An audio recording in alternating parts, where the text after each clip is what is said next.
Hey everybody, Alise Evans with Land Title. With me today, I have Anthony Meisner, who is my team lead and an expert in all things data.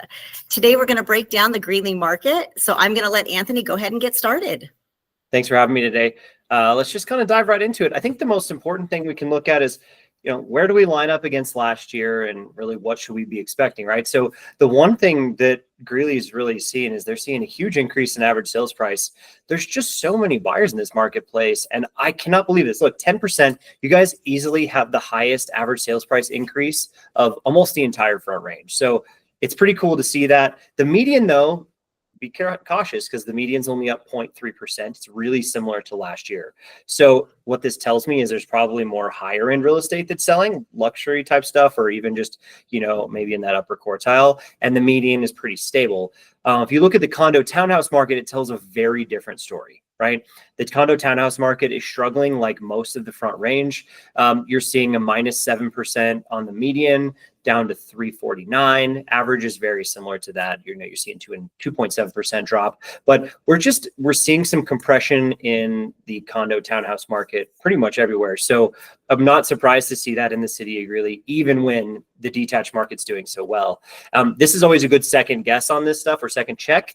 You can see that the condo townhouse market's at 204 a square foot, which realistically is so affordable compared to so much of the market, but we're still just still with higher HOAs and all these other things that are kind of competing with it, right? As prices of all this stuff has risen, it's has not been compensated in purchase price. So as people shop by payment, we've seen that come down a little bit. The single family homes, though, it's bouncing around a little bit, but it looks pretty stable, right? 2.9% drop. Don't be too upset with that. The one thing that keeps surprising me in Greeley is that inventory has stayed stable the entire first 4 months of the year. Look at that. It's wild to see. 257 units, again, very similar, but it's still 50% above where it was this time last year.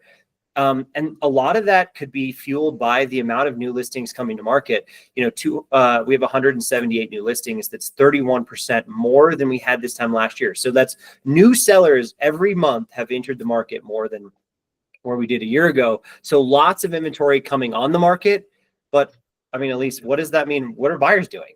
So buyer demand is up by 15%.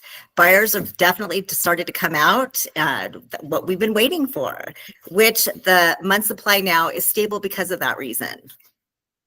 Yeah, it's pretty cool to see that buyers are actually offsetting all this added listing traffic in Greeley, which is not happening in most places. So very fun. It is very different market-wise, though, than it is than it was a year ago. 1.6 months of inventory was a strong seller's market. 2.5 months of inventory might be a seller's market, but it's not nearly as strong as it was before. So buyers have a lot more pull than they did this time last year, which can be a really good thing for the buyers. But it's like seller beware, right? Now, if you look at the days in MLS, we're basically right where we were this time last year. We're at 38 days in MLS. It takes that long to go under contract, right? Which is a lot less than it was a month ago. It tends to trend down to the middle of the year before it trends back up. But because you have had so much buyer activity, list to sale price hit 100%. I think you might be the only market on the whole Front Range, right? So very cool to see that. I love how much competition there is there. It's great to see, but that's a good sign for sellers, right? That most people are getting that. Keep in mind, though, it doesn't include concessions or price drops. So there's probably concessions that are being given out to keep that price point so high, but very neat to see that. But yeah, that's all I've got for you today. Awesome. Well, exciting things going on here in Greeley. We're super excited to be a resource for you guys. So please feel free to reach out to us, and we'll see you again next time. Bye, everybody.